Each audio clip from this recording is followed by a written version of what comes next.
começar do começo.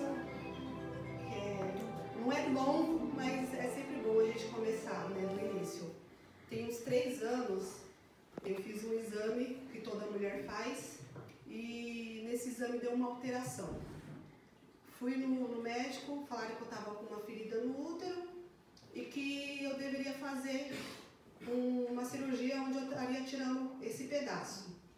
Em janeiro fez 1 ano que eu fiz essa cirurgia. Nessa brincadeira foram 2 anos esperando, né? Quando a gente é pelo SUS, a gente acaba demorando, né?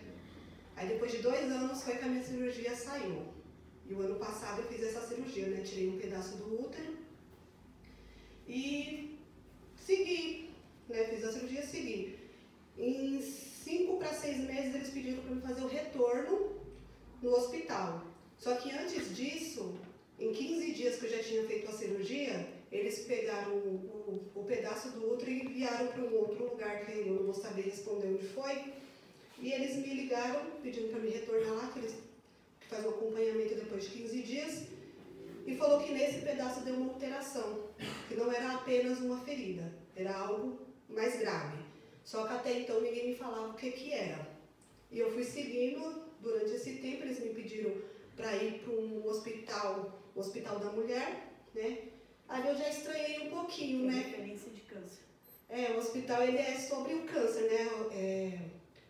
O Hospital da Mulher. Só que no começo eu estranhei, ninguém me falou nada, mas eu estranhei. Falei, por que estão me encaminhando para lá?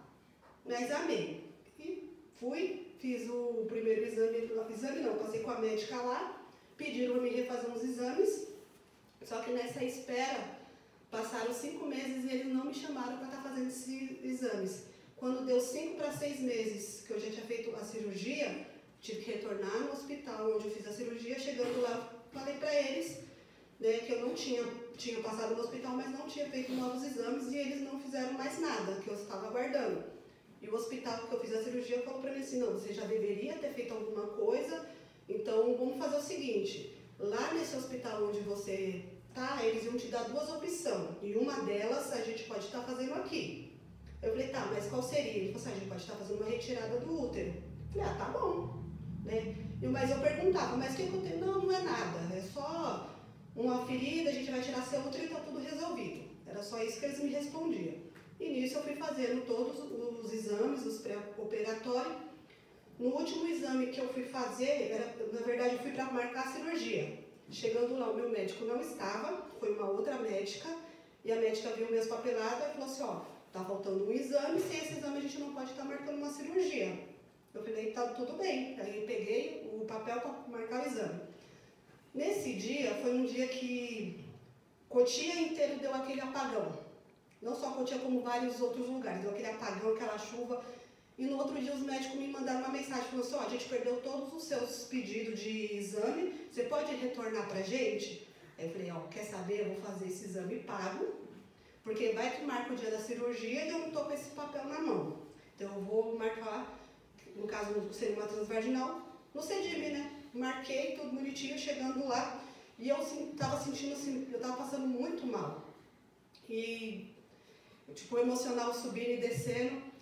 E antes disso, eu fui curiosa, né? Fui pegar meu exame, fui ler o exame, e no exame tava lá o nome, vou pesquisar pra ver o que é isso, né? Porque, tipo, o pessoal só fala que eu tô com ferida, mas o que é isso? Eu fui lá, pesquisei no Google, né, que a gente é curioso, aí lá tava lá, câncer. Eu falei, meu Deus do céu, eu tô com câncer, e agora? Aí entrei em desespero. Só que assim, eu sou daquela tipo de pessoa que eu me desespero sozinha, né? Não falo nada pra ninguém, me desespero sozinha. Só que a gente tem uma pessoa, né, que o Espírito Santo fala que ele é fofoqueiro, foi e falou pra pastora, ela veio, orou em mim e falou assim, pra mim que eu tava muito abalada, o que tava acontecendo, que eu tinha que conversar com ela, que ela tava vendo que eu não tava bem. Aí foi onde eu falei pra pastora o que tava acontecendo, e querendo ou não, eu me desesperei por quê? Meu pai na época tava com câncer. E eu tinha descoberto, eu descobri isso depois que ele faleceu. Em abril, fez 1 ano agora, em abril ele tinha falecido de câncer. E eu, na minha curiosidade, fui ver. Eu falei, eu também estou com câncer. Aí ali eu já me dei uma desesperada, sabe? A pastora veio, conversou comigo como todas as vezes que eu estou naquele momento de desespero, ela vem, conversa, ora e sempre fala para mim que eu não estou sozinha, e eu não estou. Eu sei que eu não estou, tenho ela, tenho Deus em primeiro lugar e ela na terra para segurar na minha mão. E ali, segui, como a gente é ser humano, a gente tem nossos picos altos e baixos. Tinha dias que eu estava naquela fé, já tinha dias que a humanidade já falava mais alto, depois eu vou falar, não, eu vou entreguei na mão do Senhor e vamos lutar contra isso. E fui levando. Quando estava no final já que eu fiz o exame, o transvaginal, que eu cheguei para fazer o transvaginal, eu falei para o médico que eu estava me sentindo muito estranha, que eu estava sentindo minha barriga inchando. Ele pegou e falou assim, vamos fazer o seguinte, eu já tinha contado a história para ele, falou assim, então vamos fazer o seguinte, a gente vai fazer o ultrassom, para ver se a gente consegue ver o que tem por fora. Se a gente não conseguir, aí eu faço a transvaginal, que já é uma coisa mais detalhada. E quando eu fiz a ultrassom, estava grávida de 5 meses. Aí na hora eu fiquei mais assustada, mais desesperada, para acho que eu pudesse... Você não podia ficar grávida. Não podia.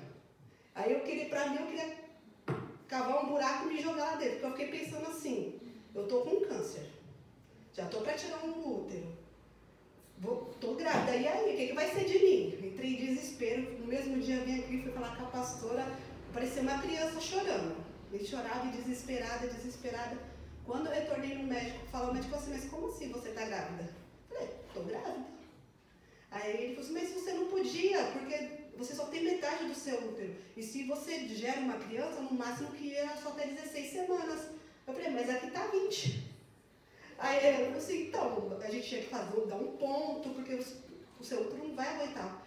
E agora com 20 semanas a gente não consegue mais dar um ponto aí. Então, assim, você vai ter que ser uma gravidez de risco, vai ter que ser bem assistida, bem acompanhada, porque aos 7 meses pode ser que o neném queira nascer. E você sabe que se ele nascer prematuro, ele não pode não resistir. Aí ali eu já entreguei na mão dos seus olhos. O Senhor me deu, o Senhor vai cuidar até o final.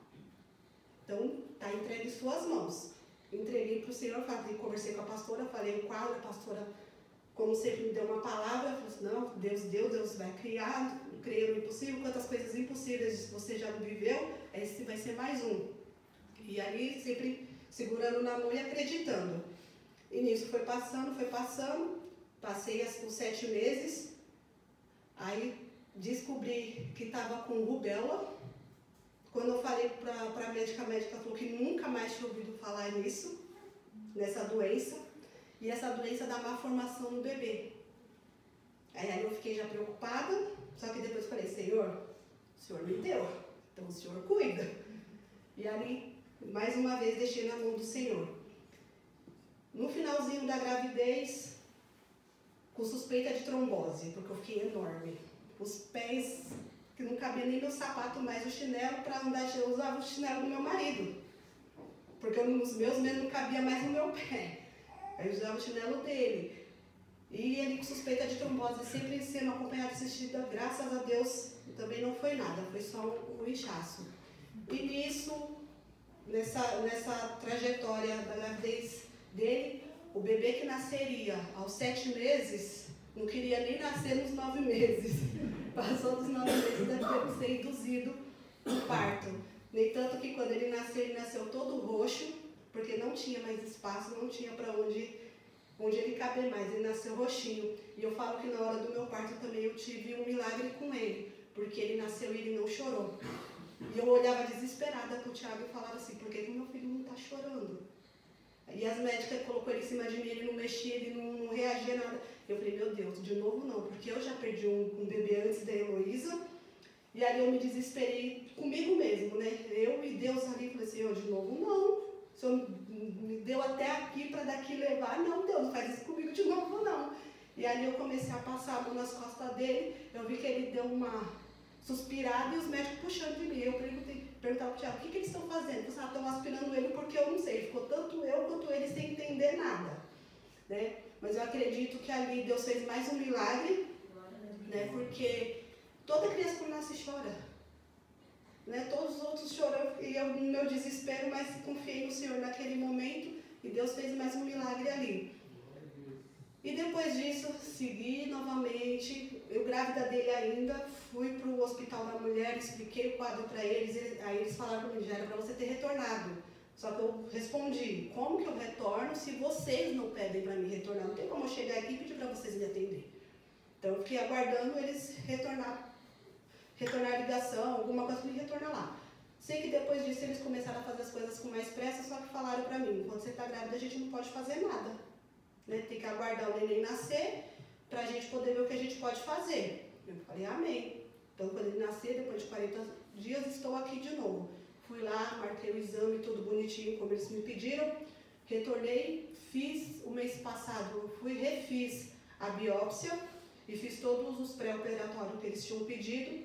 Na quarta-feira eu tive retorno com a médica. Chegando lá com a médica, ela falou para mim assim, olha, a gente não vai precisar tirar seu útero porque não tem nada. Você não tem nada, você simplesmente tem uma feridinha que a gente vai tirar novamente, mas o que os médicos anterior falou para você, tá o mesmo quadro, mas não é uma coisa assim tão grave. Então, eu estou com uma cirurgia marcada para a primeira semana de agosto, mas não é uma retirada de útero por causa de um câncer. Em si, apenas uma ferida. Nós mulheres, se não tomar cuidado, aparece. E o que eu falo para os irmãos, vamos acreditar que o Deus é o Deus da cura, é o Deus do impossível, é o Deus da vida, é aquele Deus que quando o mundo e os médicos dizem que não, e ele diz sim, que eu sou prova viva dos milagres que Deus fez para mim. Porque a minha filha de 8 anos, que muitos conhecem, tem 2 anos que ela está entre a vida e a morte. E Deus deu a vida para ela. Então acredita, crê e entrega para o Senhor. Mesmo que tudo pareça estar difícil e impossível, mas para Deus, Ele gosta do impossível, para mostrar que Ele é Deus na nossa vida. E assim agradeço muito.